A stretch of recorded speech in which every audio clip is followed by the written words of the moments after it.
levels around it. So if this market continues to make new highs and is strong, it will pull back to demand zones and turn higher, right? If this market reaches a price point where supply exceeds demand, these demand zones won't hold anymore. And if price comes down to this demand zone, for example, and goes through it, where is it going next? It's almost always gonna quickly go down to this one right here, right? Okay.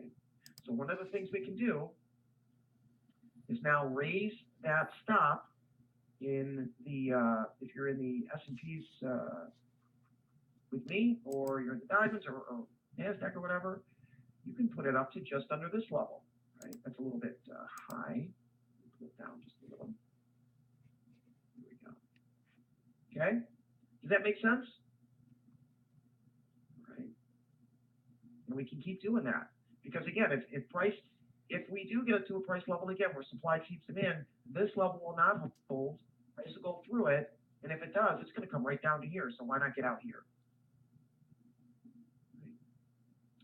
So that's the the trail stops based on real supply and demand are the only ways that I've ever been very successful with that.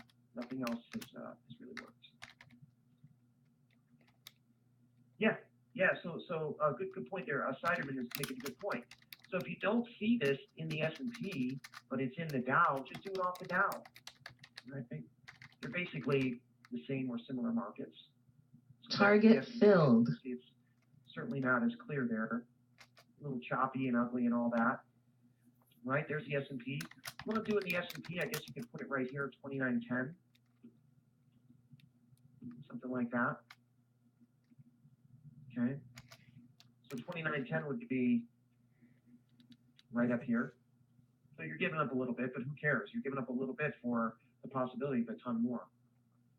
All right. Wow, we're spending way too much time on that.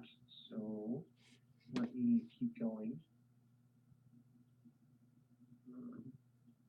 Very, very quickly, let's just look at the monthly chart of the 30-year. It's important to note that prices are moving pretty quick in the 10 and 30-year. But notice on the monthly chart, we're very likely over the next few months to stay inside this range. Now, this is a big range. It doesn't look like a big range, but it's a monthly chart. So if interest rates are, if you're getting worried about interest rates or things like that, just note that the price is very likely, even if it does get down to here, which there's no guarantee it will, very likely to turn back up and just kind of stay in this range and eat away at all this supply and demand in here as things shake out. You've got midterm elections coming up, things like that. So we'll see how this all plays out with interest rates. But very defined levels in that market. Let's move over to oil.